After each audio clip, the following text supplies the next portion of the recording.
Welcome to Voodoo Whiskey Gaming, and this is my late review of Gears Tactics.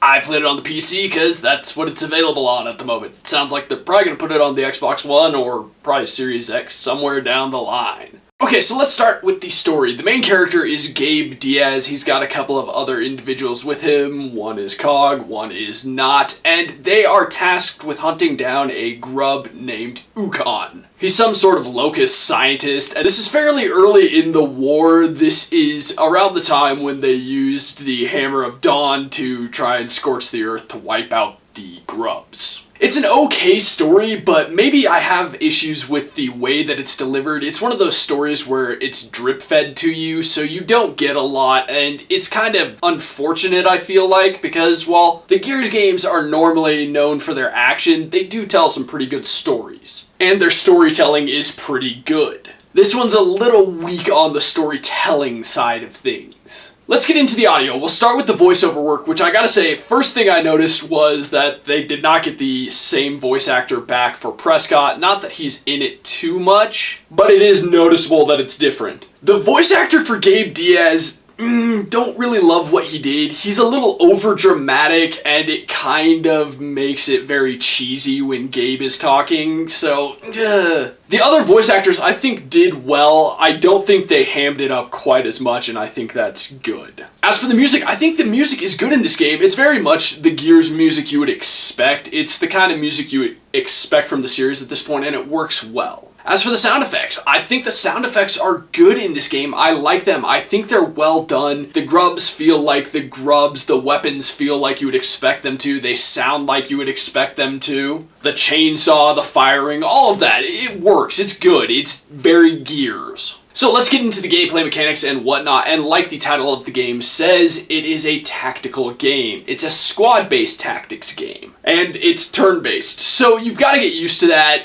I mean, there are other games that have done that, and I think that this game overall does that well. I do think there are a few issues with it, and I'm just going to start with those. Firstly, you level up your characters by playing the mission. The more grubs you kill, the more points you will get towards that character, and the leveling's kind of shit. It's very slow. You can kill a boss and get practically nothing for XP. So that was a little frustrating because I felt like very little reward for the amount of work I was putting in. Then you've got the mission variety, which I've got to say, there isn't enough variety. There's about 5, maybe 6 types of missions, and you know, that starts to get very noticeable in this kind of game. There's just not enough mission variety, and you know what they say, variety is the spice of life, and it's just noticeable. Especially when you know, you go do your main storyline mission and then you have to do a couple of filler missions, and every time you get offered the choice of the same 3 filler missions. Okay, so it might be on a different map,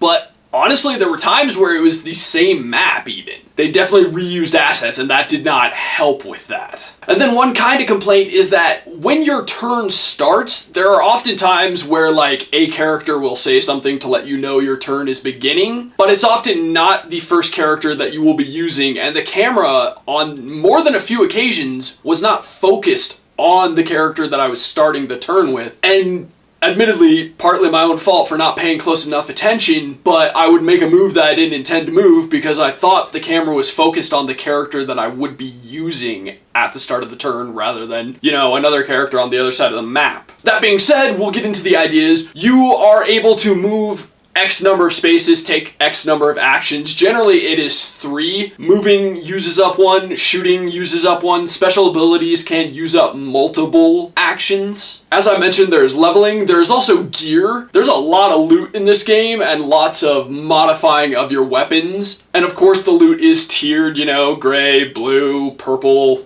I think orange. And some of those are actually pretty cool because they can modify how you will use a character, or they can benefit how you've been using a character. And I really liked that. I thought there was a good amount of depth to it, but not an insane amount of depth where it just got overwhelming. And overall, I liked the mechanics in this game. I don't think it was an overly challenging game, which is something I enjoyed. I like that you can recruit new characters. They're not really characters, they're more or less just nameless grunts who have names and silly nicknames and all of that, but they're not the main story players. And like a lot of squad-based tactic games like this, there is permadeath. I fortunately didn't lose any of my characters, but it's there, it's a feature, it can happen. I definitely did come close a few times. I think it's a unique playstyle, and I do think it works for the Gears of War games. I think there is room for improvement though. Now, as for the controls, I will say this right now, I did not use a controller. You can use a controller. I stuck with keyboard and mouse since it's a PC game. And I gotta say, I think it worked well. There were a few times where it seemed like I had clicked for it to aim in a certain direction and it opted not to and kind of twisted off to the side. But as for the selecting actions, as for the selecting characters, I think once I got the hang of it, I liked it. It is obviously more complicated than, you know, a standard controller. There's a lot more keys, but I think it works well and I enjoyed the way it worked. And then lastly, the graphics. The cutscenes look fantastic. They look really good. Unfortunately, the gameplay doesn't quite match up.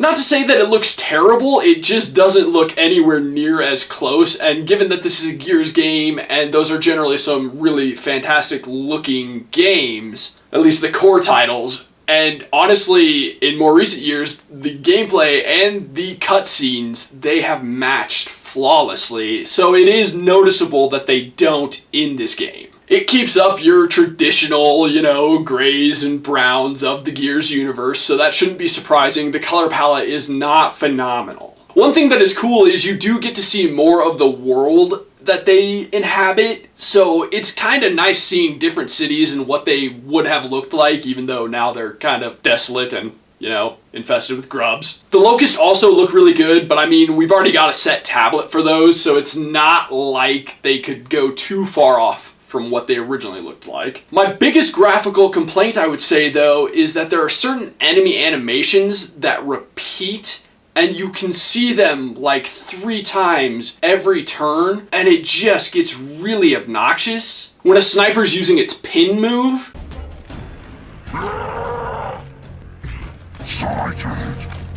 you have to watch that same animation over and over and over, and it gets really played out. And that doesn't just apply to the snipers, there are other enemies where that happens and it just gets obnoxious. So to wrap this up, I actually think this is a pretty good game. I enjoyed my time with it. I do wish there was a little less filler. I do wish there was more mission variety, but I think this is a cool spin-off for the Gears franchise. I think it's a neat way to go with that franchise, and I think it works well with, you know, a military shooter like Gears of War. And it works better for Gears of War than like an RTS would, because Gears of War is, you know, a much smaller force fighting a much larger force, so it would be hard to do the whole like massive army versus massive army like you would in an RTS. So overall, yeah, I'm gonna recommend it. I think it's a fun game, I enjoyed it, and I can see myself playing more of it in the future. Okay, so in the comments down below, why don't you tell me which game you think could have a cool spin-off that's a completely different type of genre? And as always, thanks for watching. If you enjoyed the video, please hit that like button, and if you like what I'm doing in general, share, subscribe. Have a good one. Sergeant.